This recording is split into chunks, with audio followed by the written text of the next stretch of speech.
రాష్ట్ర భవిష్యత్తును, భావితరాల భవిష్యత్తును దృష్టిలో ఉంచుకొని వచ్చే ఎన్నికల్లో చంద్రబాబుకు అందరూ మద్దతుగా నిలుద్దామని మాజీ ఎమ్మెల్యే దామచర్ల జనార్దన్ సతీమణి నాగసచలత కోరారు. నగర అభివృద్ధి తెలుగుదేశం పార్టీ హయాంలో జరిగిందే తప్ప కొత్తగా వైసీపీ చేసిందేమీ లేదని విమర్శించారు. నారీ కోసం నాగసచలతమ్మ కార్యక్రమంలో భాగంగా 46వ డివిజన్ మహిళలతో ఆమె ప్రత్యేకంగా సమావేశమయ్యారు. తెలుగుదేశం పార్టీ అధికారంలోకి రాగానే మహిళా శక్తి పథకం కింద పలు అంశాలను మేనిఫెస్టోలో రూపొందించారని తెలిపారు. అధికారంలోకి వచ్చిన వెంటనే మహిళల కోసం ప్రత్యేకంగా ఆ కార్యక్రమాలను అమలు చేస్తారని వివరించారు. 46వ డివిజన్ కార్పొరేటర్ గుట్లపల్లి మస్తానమ్మ అధ్యక్షతన జరిగిన ఈ ప్రత్యేక సమావేశంలో పలు డివిజన్ల నుంచి పెద్ద సంఖ్యలో మహిళలు పాల్గొన్నారు. కార్యక్రమాన్ని పార్టీ సీనియర్ నాయకులు గుట్లపల్లి సాయి జనార్దన్, గుట్లపల్లి శ్రీమన్నారాయణ అలియాస్ చిన్న సమన్వయం చేశారు. చెరపెట్టిన చల్ నిలబడ్డడురా, భయపెట్టిన చల్ బ్రతికున్నడురా, ఆడబిడ్డలని నిందించినరు, కార్యకర్తలని వేధించినరు. ఓర్చుకొని ఓర్చుకొని కట్టలని తెచ్చుకొని చూసుకొని దూసుకొని గర్జించి దూకినడు చల్. ఓహో జూలు విప్పి దూకినది ఎల్లో సింహము, దడుసుకొని ఉరుకుతది రౌడీ సంఘము. జై జై చంద్రన్న జై జై జై, నిన్న పేదవడన్న ముందడుగై ఓరమి సమ్మెలి పెట్టినది తెలుగుదేశము, తల రాత మార్చుకుంటది ఆంధ్ర రాష్ట్రము. జై జై చంద్రన్న జై జై జై, నిన్న పేదవడన్న ముందడుగై.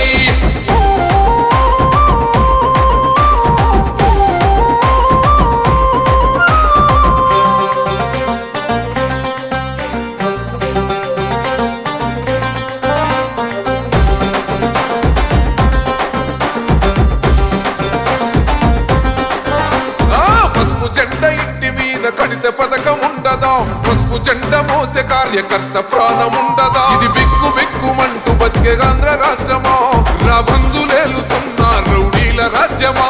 శిల పలక మీద పేరు మార్చితే తెలుగు గుండెలున్న చరిత మారదే, కడుపు నింపే క్యాంటీన్లు కూల్చితే నిరుపేద కడుపు కన్న మందదే. దౌర్జన్యమైన ఈ పాలన ఓర్చుకొని రేపు ఎలక్షన్ టైంలో ఖచ్చితంగా ఇలా అందరితో ఫ్రీగా గ్యాదర్ అవ్వడానికి కుదరదు కాబట్టి ఈరోజు వచ్చి మన వాళ్ళందరితో ఒకసారి కలిసి కూర్చుని మాట్లాడుకుందాము, కాసేపు సరదాగా గడుపుదామనే ఉద్దేశంతో మాత్రమే ఈరోజు మన అందరి ఇంటి ఆడపడుచులాగా మాత్రమే ఈరోజు మేడం ఇక్కడికి రావడం జరిగింది.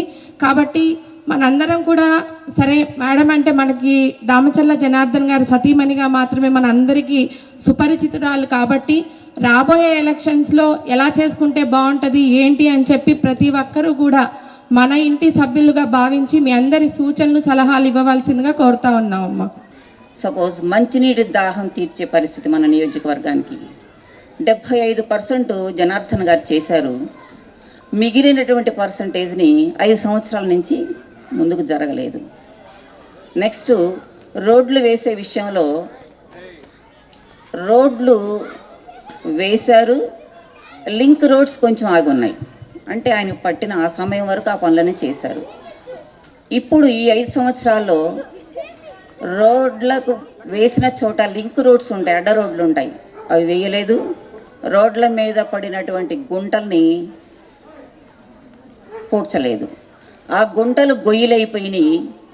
గొయ్యిలు కాత ప్రమాదాలకి గురైపోయి జనాలు చాలామంది యూత్ అందుట్లో ప్రాణాలు కోల్పోయిన వాళ్ళు ఉన్నారు. రోడ్లు వేసిన దగ్గర కంపల్సరీగా కాలువలు తీయాలి. ఆ కాలువలనే కూడా తీయటానికి కార్పొరేషన్లో డబ్బులు లేవు.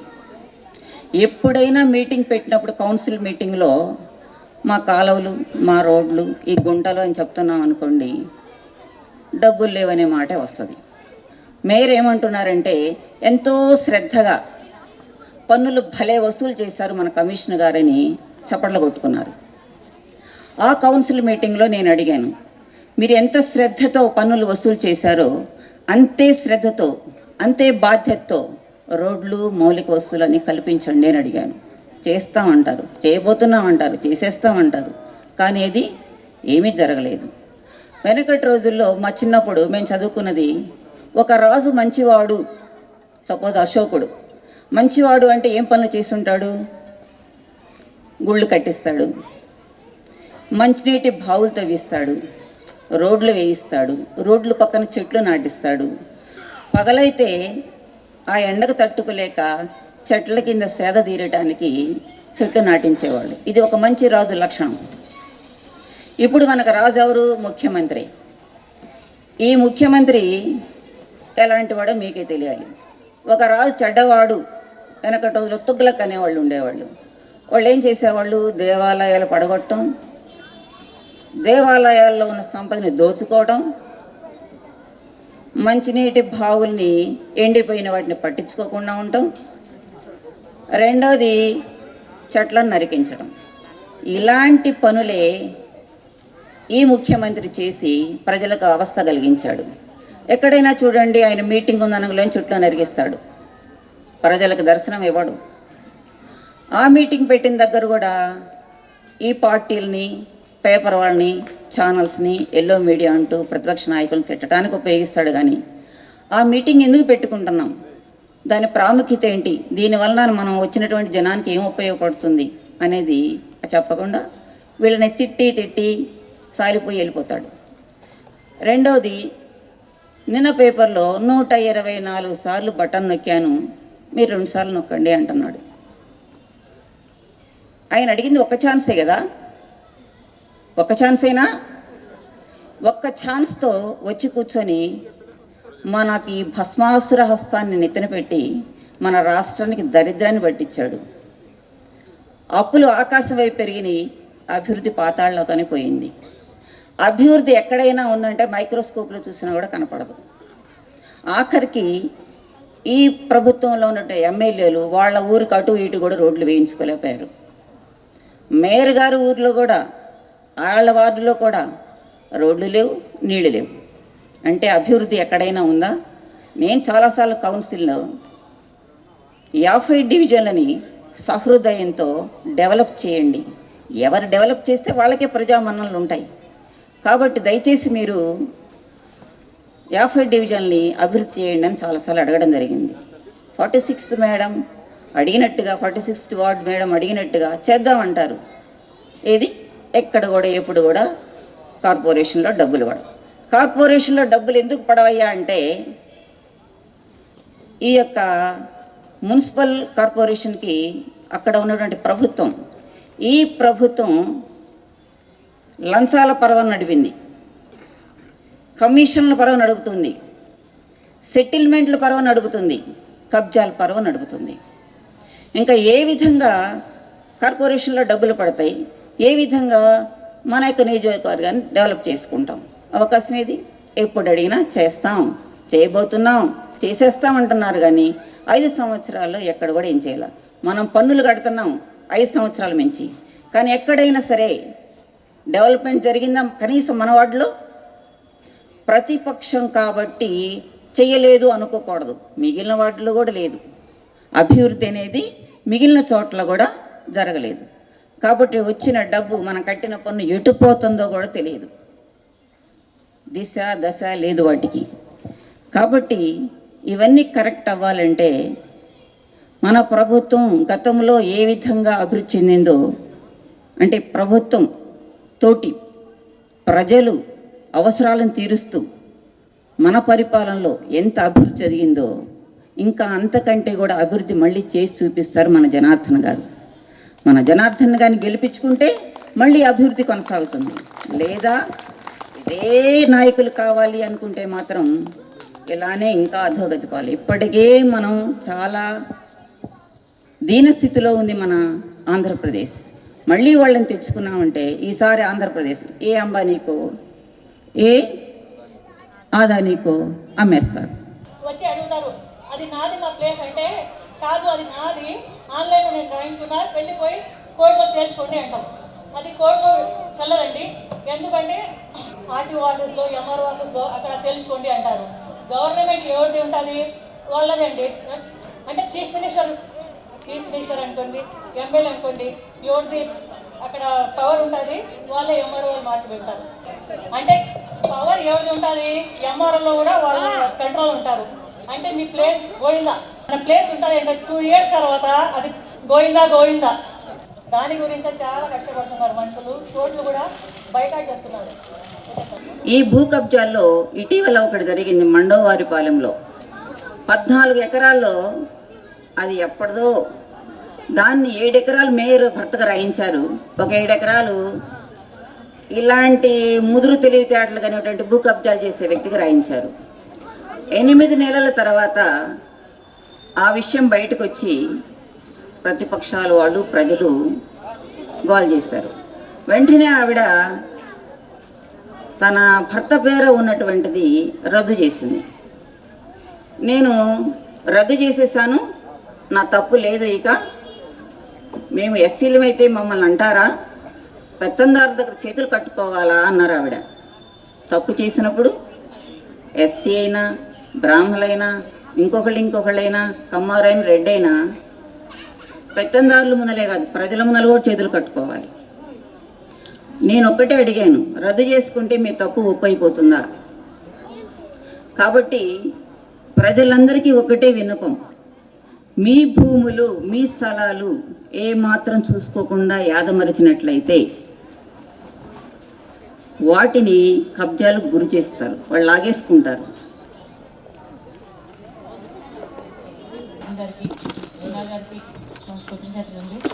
కొంతమంది ఇంకా బయటకు వస్తే ఎలా ఉంటుంది పరిస్థితి, మా పథకాలు పోతాయేమో, మా భవిష్యత్తు ఏమైపోద్ది, ఈ టైప్లో ఆలోచిస్తున్నారు తప్ప, అంటే పథకాలు ఏదో వచ్చేది అదే టైప్ ఆలోచిస్తున్నారు తప్ప రేపొద్దున పిల్లల భవిష్యత్తు ఏంటి, పిల్లల ఫ్యూచర్ ఏంటి, జాబులు లేవు. ఇప్పుడు రాష్ట్రం అంతా ఎలా ఉందంటే గంజాయి, డ్రగ్స్, ఈ మాఫియాలో నడుస్తుంది. చదువుకుని బయటకు వస్తే పిల్లలకి తగిన ఉద్యోగ అవకాశాలు దొరకట్లా. దానివల్ల ఏంటంటే అంటే ఒక అబ్బాయి జీవితం, ఒక అమ్మాయి జీవితం నాశనం, దానివల్ల ఎంతమంది సఫర్ అవుతారు? ఫ్యామిలీ మొత్తం వాళ్ళ మీద ఆధారపడి వాళ్ళ భవిష్యత్తు కోసం పాటుపడిన ప్రతి ఒక్కళ్ళు సఫర్ అవుతారు. మెయిన్ మనం ఆలోచించుకోవాల్సింది ఏంటంటే మన పిల్లల గురించి, రేపొద్దున వాళ్ళ ఫ్యూచర్ గురించి. ఇప్పటి వరకు మనం జరిగిందమ్మా, అయింది. రోడ్లు, డ్రైనేజ్, కాలువ, ఇవన్నీ కూడా ప్రతిరోజు మనకు కావాల్సిన అవసరాలు. కానీ పిల్లల ఫ్యూచర్ మెయిన్ ఇంపార్టెంట్ కదా. ఒక సమర్థవంతమైన నాయకుడు ఉంటే రాష్ట్రం బాగుపడుద్ది. ఆయన నమ్మి కంపెనీలు వస్తాయి, దానివల్ల రెవెన్యూ పెరుగుద్ది, 10 మందికి ఉపాధి అవకాశాలు కల్పించడానికి అవుద్ది. కానీ అక్కడే పైన ఒక దొంగ అయితే వాళ్ళు నమ్మి ఎవరు వస్తారు? అంటే వాళ్ళు తీసుకునేది ఏంటంటే వాటాల కోసం చూస్తారు తప్ప ఒక కంపెనీ వస్తే దానివల్ల ఎంతమంది లాభపడతారని చూడట్లా. మాకేంటి లాభం, మా ప్రభుత్వానికి ఏంటి లాభం, అలా ఆలోచిస్తున్నారు. కాబట్టి ఎవరు ఇన్వెస్ట్ చేయడానికి కూడా రాలేకపోతున్నారు. ఇక్కడ ఎవరు కూడా ముందుకు రావట్లా. వచ్చిన కంపెనీలన్నీ వెనక్కి వెళ్ళిపోతున్నాయి, ఉన్న కంపెనీలన్నీ పంపించేస్తున్నారు. దానివల్ల నిరుద్యోగత పెరిగిపోతుంది, దానివల్ల పిల్లల భవిష్యత్తు పాడైపోతుంది. ఒక్కసారి ఆలోచించండి అందరూ. ఆలోచించి మీలాగా 10 మందికి చెప్పండి, తెలియచేయండి మన రాష్ట్ర పరిస్థితి ఏంటి, ఎలా ఉంది. ఇలాగే ఉంటే ఇంకొక బీహార్ అయిపోద్ది మన రాష్ట్రం. అంటే ఇంకా ప్రతిదీ రేపటి నుంచి ఏంటంటే ఎవరికి ఉద్యోగం లేక, ఏమీ లేక, ఆదాయం లేక దోచుకోవడాలు. అంటే ఇప్పుడు బీహార్ పరిస్థితి ఎలా ఉంది? చిన్న 100 రూపాయలు 200 కూడా దొంగతనాలు చేస్తున్నారు అక్కడ ఉన్న జనాభా. ఆ టైప్లో పరిస్థితి వచ్చేస్తుంది. ఇంకా ఇలాగే ఉంటే మన రాష్ట్ర పరిస్థితి ఏంటి, రెవెన్యూ రాదు, ఉన్న అప్పులు పెరిగిపోతాయి, దానివల్ల సంక్షేమం ఉండదు, ఏ కంపెనీలు మన దగ్గరికి రావు. దానివల్ల ఏమవుద్ది? ఒక్కసారి ఆలోచించి నిర్ణయం తీసుకోండి అమ్మా. ఒంగోలు విషయం చూశారు మీరంతా. 2014 నుంచి 19 వరకు జనార్దన్ గారు ఎలా చేశారు అనేది. ఆల్మోస్ట్ 80% అన్ని చోట్ల రోడ్లు కానీ, డ్రైనేజ్ కానీ, అంతా వాటర్ పథకం కానీ అంతా పూర్తి చేద్దామని చూశారు. ఇంకా కొన్ని అక్కడక్కడ మిగిలిపోయినాయి. అవంతా ఏంటి 19లో మన గవర్నమెంట్ రాకపోవడం వల్ల అన్నీ అంటే ఎక్కడి వరకు కంప్లైంట్ చేశారో జనార్దన్ గారు అక్కడితో ఆగిపోయింది అంతా. మళ్ళీ ఏది కూడా ముందుకు సాగలా. అంటే మీకు తెలుసు, మీరు చూస్తున్నారు, రెగ్యులర్గా బయటకు వెళ్తున్నప్పుడు అర్థమవుతుంది కదా మన రోడ్ల పరిస్థితి ఎలా ఉంది, మన డ్రైనేజ్ సిస్టమ్ ఎలా ఉంది. Water main problem, water, drinking water పరిస్థితి అయితే మరి అధ్వానంగా తయారైంది. చాలా చోట్లకు ఇప్పుడు వెళ్తుంటే కంప్లైంట్ చేస్తూ ఉన్నారు. ఏంటంటే వాసన, నీళ్లు 2 months నుంచి వచ్చే వాటర్తో కూడా వాసన వస్తూ ఉంది. స్మెల్ అంతా పట్టుకుని తాగుదామన్నా సరే బబుల్ కొనుక్కుని తాగుతున్నాము. అంటే మేము ఎప్పుడు బబుల్ కొనుక్కునే వాళ్ళం కాదు, కానీ నీళ్ళు తాగలేక ఇప్పుడున్న పరిస్థితిలో బబుల్ కొనుక్కుని తాగవలసిన పరిస్థితి వచ్చింది అంటే చాలా చోట్ల కంప్లైంట్ చేస్తూ ఉన్నారు అంతాను. ఇదంతా అంటే ఎంతమంది కంప్లైంట్ చేస్తున్నా సరే దాన్ని సరిదిద్దే ప్రభుత్వం కాదు ఇప్పుడు ఇది. దాన్ని సరిదిద్దామని పనిచేసే వాళ్ళు ఎవరు లేరు ఇప్పుడున్న పరిస్థితిలో. అలాగే రోడ్ల గురించి ఇందాక చెప్పారు, యాక్సిడెంట్లు. ఏంటంటే రోడ్ సరిగ్గా లేక గుంటల వల్ల విపరీతంగా యాక్సిడెంట్లు అవుతున్నాయి. ఇంకొకటి దోమలు, డ్రైనేజ్ సిస్టమ్ బాగా. ఆ దోమల వల్ల ఏంటంటమ్మా, ఆ డ్రైనేజ్ సిస్టమ్ బాగోలేకపోయేటప్పుడు దోమలు విపరీతంగా పెరిగిపోతున్నాయి. ఒక ఫాగింగ్ కానీ ఏదీ లేదు ఎక్కడా కూడా. దానివల్ల విపరీతంగా దోమలు పెరగడాలు, దానివల్ల లేనిపోని ఇంకా జబ్బులు రావడాలు, ఇలా ఉందంతా ఎక్కడ చూసినా సరే పరిస్థితి. ఇవన్నీ మీరు చూస్తున్నారు. దాని గురించి మిమ్మల్ని అడుగుతున్నాం. ఈరోజు మనం ఇక్కడ సమావేశం అయ్యేది కూడా మెయిన్ కారణం అదే. ఇప్పుడున్న ఇబ్బందులు ఏంటి, రేపు మనం గవర్నమెంట్ వచ్చిందో తీసుకోవాల్సిన జాగ్రత్తలు ఏంటి, ఏ విధంగా ముందుకెళ్తే బాగుంటుందని చెప్పి మేము అడుగుతుంది. మీలో ఎవరైనా ముందుకు వచ్చి కొంచెం ఒక్కసారి దాని గురించి మాట్లాడి చిన్న చిన్న సవరణలైనా చిన్న సూచనలు సలహాలు ఇస్తారని కోరుకుంటూ ఉన్నాం. మెయిన్గా కుక్కల ప్రాబ్లం ఈ వార్డు చెప్పలేకపోతున్నారు. అది చెత్త వాటర్ రాడు, రోజు మార్చి రోజు కాలువలు నీరు, వాటర్ ప్రాబ్లం, ఏది ఒక్కటని చెప్పలేరు, అన్నీ ఉన్నాయి. కాకపోతే రావట్లే జనాలు. అదేనమ్మా మీరు చెప్పేది కరెక్టే. అది ఒకటి అదే మనం చెప్పేది కూడా వీళ్ళకి అదేనమ్మా, ఆలోచించుకోమని చెప్పని. మన టీడీపీ గవర్నమెంట్ ఉన్నప్పుడు ఇంత అధ్వానంగా అయితే లేదు కదా ఎక్కడ పరిస్థితి. రోడ్ల పరిస్థితి అవనివ్వండి, డ్రైనేజ్ అవనివ్వండి, వాటర్ అవనివ్వండి, ఏదైనా ఇంత దారుణమైన పరిస్థితి లేదు కదా. ఏదైనా కంప్లైంట్ చేస్తే ఇప్పుడు మన మీడియంస్నే ఉంది, కంప్లైంట్ చేస్తే వెంటనే చిన్నగారు లాంటి వాళ్ళు చూసుకున్నారు, సాయిజనాథ్ గారు లాంటి వాళ్ళు. ఇప్పుడు వాళ్ళైనా చూడటానికైనా చేయలేకపోతున్నారు కదా పరిస్థితి. పనిచేసేవాళ్ళు లేరు కాబట్టి అక్కడ అది ఆ ఇబ్బంది ఎక్కువ అవుతుంది కదా. ఇప్పుడు పనిచేసేవాళ్ళు లేరు. మెయిన్ ఏంటంటే పరిస్థితి అదేమ్మా, ఎవరిని అడగడానికి కూడా లేదు మేడం. ఇక్కడ అడిగినా పనిచేసేవాళ్ళు లేరమ్మా, లేరు. అది అడుగుతావు అంతే, మనం అడుగుతావు అంతే, కానీ పని చేయరు. వచ్చి రెగ్యులర్ గా చేసే అంటే రోజు ప్రజలకు అవసరమైన రోడ్లు క్లీన్ చేయటం, డ్రైనేజ్లు క్లీన్ చేయడం కూడా చేయలేకపోతున్నారు. అసలు మా వార్డు అంటే ఇంకా తెలుగుదేశం పక్కా అని ఎవరు రారు. ఇదొకటి మెయిన్ అమ్మా. తెలుగుదేశం వాళ్ళు అంటే వాళ్ళకి ఏమి పని చేయకూడదు, వాళ్ళు రోడ్లు వేయకూడదు, వాళ్ళకి ఏం వాళ్ళ పథకాలు రాకూడదు, లేకపోతే వాళ్ళకి వచ్చే పెన్షన్ కట్ చేయాలి, వాళ్ళకి వచ్చే రేషన్ కార్డులు కట్ చేయాలి. మెయిన్ కదమ్మా అప్పుడు అంటే కక్ష సాధింపు. ఎప్పుడు అమ్మా ఒక్కటి ఆలోచించండి మీరు, టీడీపీ ఉన్నప్పుడు ఎప్పుడు ఇలా కక్ష సాధింపు రాజకీయాలు చేయరా. వాళ్ళు వైఎస్ఆర్ వాళ్ళు, వాళ్ళు కాంగ్రెస్ వాళ్ళని ఎప్పుడు చూడలా. అర్హత ఉంటే ప్రతి ఒక్కరికి పథకాలు ఇచ్చేవాళ్ళు, ప్రతి ఒక్కరికి అర్హత ఉన్న వాళ్ళందరికీ. అంటే ఇదేదో వైఎస్ఆర్ స్ట్రీట్ అమ్మ ఇక్కడ రోడ్ వేయకూడదు మనం, అలా అక్కడ వైఎస్ఆర్ వాళ్ళు ఉంటున్నారు వాళ్ళకి ఏమో డ్రైనేజ్ క్లీన్ చేయకూడదు ఎప్పుడూ లేదు ఇక్కడ. కానీ ఇప్పుడు ఎలా అయిందంటే టీడీపీ ఉంటే వాళ్ళు రోడ్డుకు రారు, వాళ్ళు రోడ్ వేయరు, వాళ్ళకి వచ్చే పథకాలు కట్, వాళ్ళకి వచ్చే రేషన్ కార్డులు కట్, వాళ్ళకి వచ్చే పెన్షన్లు కట్, ఈ టైపు కక్ష సాధింపు రాజకీయం అయిపోయింది ఎక్కడ చూసినా సరే. ఎప్పుడు కూడా టీడీపీ గవర్నమెంట్లో ఇలాంటి కక్ష సాధింపులు ఎవ్వరూ చేయాల. ప్రతి ఒక్కరికి అర్హులన్న ప్రతి ఒక్కరికి వచ్చాయి అన్ని రకాలు కూడాను. కొన్ని రోజులు బతికుండాలనుకుంటే మనం గెలిపించుకోవటం, లేకపోతే చచ్చిపోవడం. నాకు తెలిసింది మాత్రం అంతే. అది అంతకుమించి ఇంకేం లేదు. కరెక్ట్ అమ్మా. టీడీపీ అంటే లోపలేటివి, బయట ఉండటానికి లేదు అస్సలు. బయట అయినా మేము భయపడం. భయపడేదానికి ఎట్టా పోయేదానికి భయమే లేదు.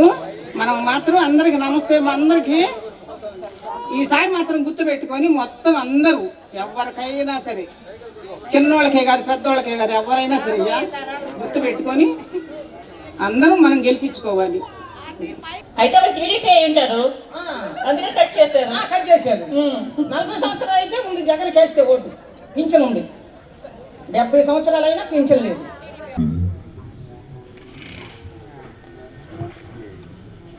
ఉన్నోళ్ళు ఏమో తీసేస్తున్నారు, వాళ్ళకి చచ్చిపోయిన వాళ్ళకి కూడా పుట్టిస్తున్నారు. మరి ఇంకేం చేస్తాము? ఇప్పుడు ప్రభుత్వం వాళ్ళది కాబట్టి అట్లా చేస్తున్నారు. కరెక్ట్ అమ్మా. దొంగ ఓట్ల గురించి చెప్పారు కదా మీరు, అది 100% కరెక్ట్. అది నేనున్నాను, నన్ను చచ్చిపోయినట్టు రాస్తున్నారు. వాళ్ళకేమో పోయిన వాళ్ళకి కూడా బతుకుతున్నారు వాళ్ళు. మీరు మరి కాదమ్మా, మీరు మరి ఎల్లో చీర కట్టుకుని నేను టీడీపీ ఏంటంటే ఏం చేస్తారు వాళ్ళు? బయటికి పోతుంటే ఇంకా అది వాళ్ళు చేసే పని అయితేగా. మరి నేను వాళ్ళని చూసి ఏం భయపడ్డాగా. అసలు ఎవరు రావట్లా క్లీన్ చేయడానికి. కాలువలు లేవు అసలు, కాలువలు కొంచెం స్మెల్ అసలు. మా బజార్ను రారు అసలు, తెలుగుదేశం అదేమండి. నేను 23 సంవత్సరాలు వెంకటేష్ కాలనీలో PHలో పనిచేసా. నేను తెలుగుదేశం అని నన్ను తీసేసాడు, తిట్టేసి వచ్చాను. నేను మళ్ళా తెలుగుదేశం కేసు వస్తే నేను వెంకటేశ్ కాలనీలో పిహెచ్లో నేను డ్యూటీ చేస్తా. అది తప్పకుండా అమ్మా. ఇక్కడ ఉన్నాక చిన్న గారు జనార్దన్ గారు వెళ్ళే చూసుకుంటారు. ఆ సొల్యూషన్ ఎలా కరెక్ట్ అమ్మా. అవును, ప్రతి దగ్గర సమస్య ఇదేనమ్మా. ఏదో ఇక్కడ రాలేపోయారేమో అనుకోవచ్చు. ఎక్కడ ఒంగోలు ఎక్కడ పని జరగట్లేదు కదా.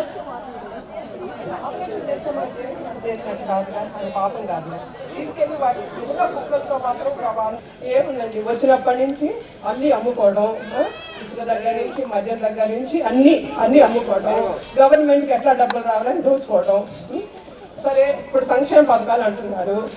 అంటే సంక్షేమ పథకాలు అంటే సమాజానికి ప్రజలకి ఆర్థికంగా సహాయం చేయొచ్చు. ప్రతి గవర్నమెంట్కి ఆ బాధ్యత ఉంది, చెయ్యాలి. కానీ అది ఏ విధంగా చెయ్యాలి అంటే, ఇప్పుడు ఇన్ని సంవత్సరాల నుంచి ఇంతకుముందు ఎవరు గవర్నమెంట్ ఇట్లా చేయలేదు. ఇప్పుడున్న ప్రజలు ఏమన్నా మాకు డబ్బులు ఓరికి ఇవ్వండి అని అడిగారండి. వీళ్ళని ఎవరిని అడిగారా డబ్బులు ఇవ్వండి, డబ్బులు ఇస్తేనే మీకు ఓట్లు వేస్తాను అడిగారా? అడగలేదు కదా. నువ్వే అలవాటు చేసావు. ఎందుకు అలవాటు చేసావు అట్లా అంటే, ఇప్పుడు సమాజానికి కావాలి, కొన్ని కావాలి. ఏది చదువు కావాలి, పిల్లలకి చదివించడం, విద్య, అందరికీ ఇల్లు, అందరు ఉండడానికి ఇల్లు ఇవ్వండి, అందరికీ పిల్లలకి చదువుకోవడానికి సహాయం చేయాలి, వైద్యం జరిగేటట్టుగా చూడాలి. ఇవేమీ లేవు. అంటే మౌలిక సదుపాయాలు లేకుండా, బేసిక్ నీడ్స్ గురించి ఏమీ పట్టించుకోకుండా ఓకే డబ్బులు ఇచ్చి మీరేమీ చెయ్యొద్దు, ఈ సంవత్సరానికి డబ్బులు తీసుకొని మీరు ఇంకేమీ చెయ్యొద్దు, ఇవాళ తినండి, రేపటి నుంచి పస్తులు పడుకోండి. మన పిల్లలకి మనం అదే నేర్పించాల్సింది. వాళ్ళు చక్కగా పెంచాలి, చక్కగా చదివించాలి. వాళ్ళు బతికినన్ని రోజులు సంతోషంగా అభివృద్ధి పదంలో వెళ్తూ బతికేట్టుగా చెయ్యాలి మనం. కవి ఆయుధం కలం, మన ఆయుధం ఓటు. మీరు ఏ సమస్యలు గురవుతున్నారో అటువంటి సమస్యలు దూరం చేయాలంటే జనార్దన్ గారిని గెలిపించుకున్నాం, తెలుగుదేశం పార్టీని గెలిపించుకున్నాం. తెలుగుదేశం పార్టీతోనే అభివృద్ధి ఉంటుంది. మన ఎమ్మెల్యేలందరినీ గెలిపించుకుంటే మన చంద్రబాబు నాయుడు గారు సీఎం అవుతారు. ఆయన యొక్క ఆలోచన, మేధస్సు ఇవన్నీ కూడా మన ఆంధ్రప్రదేశ్కి అవసరం. సో ఆంధ్రప్రదేశ్ డెవలప్ కావాలంటే ఆయనే ఆపద్ బాంధవుడిలాగా మన ఆంధ్రప్రదేశ్ని గట్టెంకించగలడు. మరొకరు ఎవరు వచ్చినా సరే ఆంధ్రప్రదేశ్ని కుక్కల జింపినిస్తర్లాగా చేస్తారు. కాబట్టి మీరందరూ గుర్తుపెట్టుకొని మన ఆయుధం మన ఓటు, మనందరి ఓటు టీడీపీకి వేయండి, జనార్దన్ గారిని గెలిపించుకోండి, మన చంద్రబాబు నాయుడు గారిని ముఖ్యమంత్రి చేసుకోండి. కాకపోతే వాళ్ళ ధైర్యం ఏంటంటే, దొంగ ఓట్లు చేర్చాం కదా, మనం రౌడీజం చేస్తాం కదా, మనం డబ్బులు పంచుతాం కదా, ఎందుకు వేయరు? ఆ డబ్బుకి ఎవరైనా దాసోహం, డబ్బు తీసుకున్నవాడు తప్పనిసరిగా మనం ఓటేస్తాడు అని అనుకుంటున్నారు వాళ్ళు. ఇక్కడికి వచ్చిన వాళ్ళందరూ కూడా మీరేస్తూ మీ ఇంటి చుట్టుపక్కల వాళ్ళందరిని కూడా ఓటు అడగాలి. బిడి పడద్దు, ఎలాంటి మొహాటం లేదు. చక్కగా పక్కన వాళ్ళందరూ రిక్వెస్ట్ చేసి మన ప్రభుత్వం చేసినటువంటి అభివృద్ధిని అందరికి వివరించి మీరేస్తూ మీ హస్బెండ్ని కానీ మీ ఇంటి దగ్గర ఎవరైనా ఇంకా మీ ఇంట్లో కుటుంబ సభ్యులు వేరే విధంగా మాట్లాడినా వాళ్ళకి కౌన్సిలింగ్ ఇచ్చి కరెక్ట్గా ఓటు వేసేటట్లుగా ప్రయత్నం చేయాలి అందరూ. ఇది నా మనవి. స్టేట్స్కి వెళ్ళిపోయేసేసి జాబ్స్ సర్చ్ చేసుకోవడం జరుగుతుంది. ఈవెన్ అక్కడ కూడా జాబ్స్ అనేవి ఎక్కడైతే లేదు. ఫర్దర్గా మనకి టీడీపీ గవర్నమెంట్ వచ్చిన తర్వాత మన స్టేట్లోనే ఉండేసేసి జాబ్ ఎష్యూరెన్స్ ఏమన్నా ఇవ్వగలుగుతారా?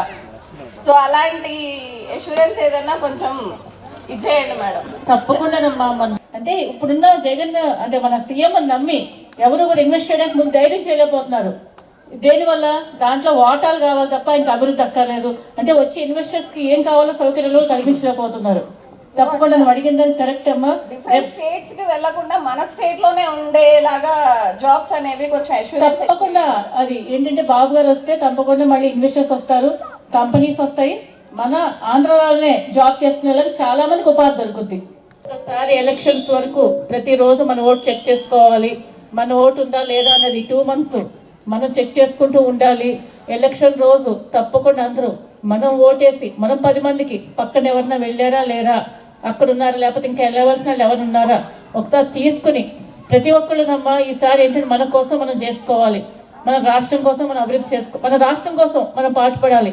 మన ఒంగోలు కోసం, మన మంచి లీడర్స్ కోసం, మెయిన్ మంచి లీడర్స్ కోసం ప్రతి ఒక్కళ్ళు ఎవరికి వాళ్ళగా తప్పకుండా ప్రతి ఒక్కళ్ళు అంటే ఓటింగ్ ఎలా జరుగుతుంది అనేది చాలా ఎన్నెన్నో చేస్తారమ్మా వాళ్ళు. లాస్ట్ 2 months ఇది ఎన్ని రకాలైన జిమ్మక్కులు చేస్తూ ఉంటారు, దొంగ ఓట్లు చేరుస్తూ ఉంటారు, ఉన్న ఓట్లు తీసేస్తూ ఉంటారు. ఇవన్నీ ఒక్కసారి జాగ్రత్త పడుతూ ప్రతి ఒక్కళ్ళు కూడాను అంతా గమనించుకుంటూ రేపొద్దున్న అక్కడ బాబు గారిని జనసేన సపోర్ట్తో బాబు గారిని గెలిపించుకోవాలి. మనం ఇక్కడ ఒంగోలు జనార్దన్ గారిని గెలిపించుకుని అందరూ కూడా మీ వంతు సహకారం మాకు అందించాలని కోరుకుంటున్నామమ్మా. Thank you. మళ్ళీ నువ్వే రావాలా, మళ్ళీ జనమే గెలవాలా, బతుకులన్నీ పండేలా మళ్ళీ నువ్వే రావాలా. జై హో చంద్రన్న, సాహో సాహో చంద్రన్న. కృష్ణమ్మ సురగంగై పొంగాల, గోదారి ఎల్లువై దూకాల. కృష్ణమ్మ సురగంగై పొంగాల, గోదారి ఎల్లువై దూకాల. నదులన్నీ పనవేసి కదలాల, పీళ్ళన్నీ బంగారం అవ్వాలా. జై హో చంద్రన్న, సాహో సాహో చంద్రన్న. జై హో చంద్రన్న, సాహో సాహో చంద్రన్న.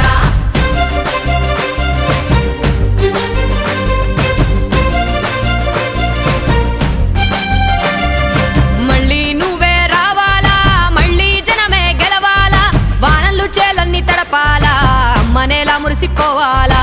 జై హో చంద్రన్న, సాహో సాహో చంద్రన్న. సాగు సేద్యం పండగవ్వాలా, రైతన్న కిలకిల నవ్వాలా. సాగు సేద్యం పండగవ్వాలా, రైతన్న కిలకిల నవ్వాలా. బువ్వ గిన్నెలు పంటతో నిండాలా, ఆకలి కొడుపులు సల్లంగా ఉండాలా. జై హో చంద్రన్న, సాహో సాహో చంద్రన్న. జై హో చంద్రన్న, సాహో సాహో చంద్రన్న.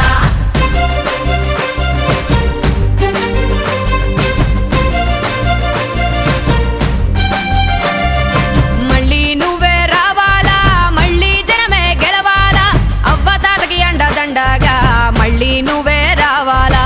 జై హో చంద్రన్న, సాహో సాహో చంద్రన్న. మనఘనత లోకాన తెలియంగా ఆంధ్రుల జెండా ఎగరాల.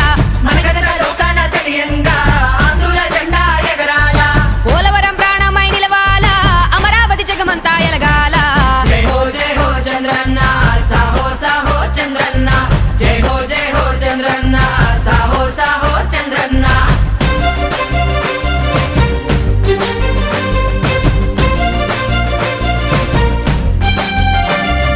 మళ్ళీ నువ్వే రావాలా, మళ్ళీ జనమే గెలవాలా, పెద్ద కొడుకై జాతిని నడపంగా మళ్ళీ నువ్వే రావాలా. జై హో చంద్రన్న, సాహో సాహో చంద్రన్న. బిడ్డల రేపటి తోడవ్వాలా, యువకుల భవితకు నీడవ్వాలా.